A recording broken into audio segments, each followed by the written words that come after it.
Okay, so then naming the notes on the keyboard. Here we have a picture of a keyboard, and you'll notice that there are white keys and black keys. And if we had a real keyboard in front of you, you would see that the black keys are kind of raised up. So before we learned that the note names were A, B, C, D, E, F, G, and then it just kept wrapping around. And that is an A right there.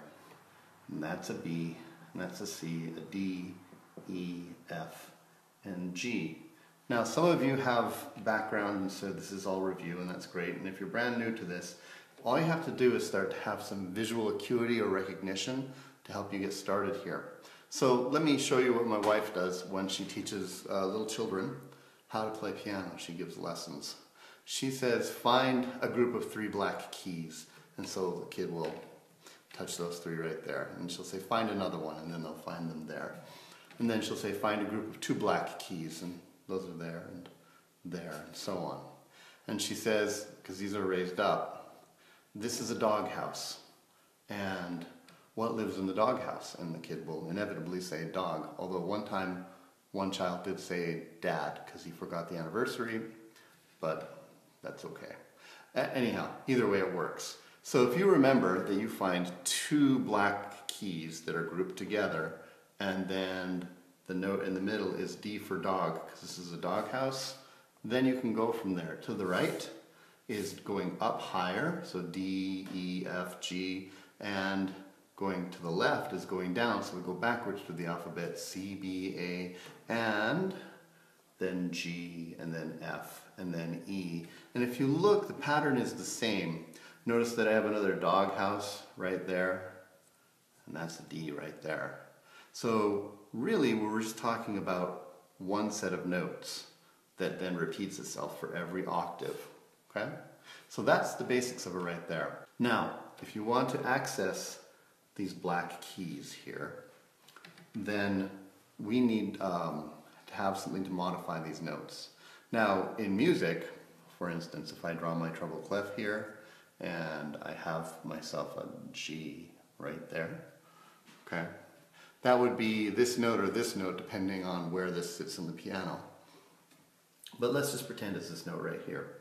If I want to get to here or here, I add a modifying symbol. The first symbol I'm going to show you is called a sharp. Looks like the pound sign or the number sign. You put it on the same line or space as the note, and it's about the size of the note, and it's just to the left of it, and we would read this now, G sharp, okay? And what a sharp does is it modifies this note up what we call 1 piano key or 1/2 step, or sometimes called a semitone. So sharps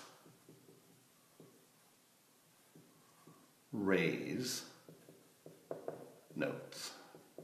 And how much do they raise them? 1/2 step, 1 piano key, or 1 what we call a semitone. These are all the same. Piano key, 1/2 step, and 1 semitone. So if I were to play this note, I'd find my G, and then I'd realize it's not G but G sharp, and I would go and I'd play it right there. Okay? So that's the first symbol. And then the next symbol does exactly the opposite. So there's my G again. And looks kind of like a little B, although it's a little more angular than that. Again, put it on the same line or space as the note. This is called a flat. Okay? Flat. And it lowers the note. So this is my G flat. So I find my G, and then I go down 1 piano key, like that. Some of you might be saying, well, isn't G flat and F sharp the same thing? Let's check that out for a minute. So here I am, I've got my G, and it's G flat, so I take it down 1 piano key, that's right there, okay? Okay, G flat. Then I have my F, which is right there, and F sharp, and sharps raise them 1 piano key. It is true that they are both the same note on the piano and they sound the same. They are used in context differently, and that's beyond the scope of this class. But when you have more than one name for the same note, we call it an enharmonic spelling.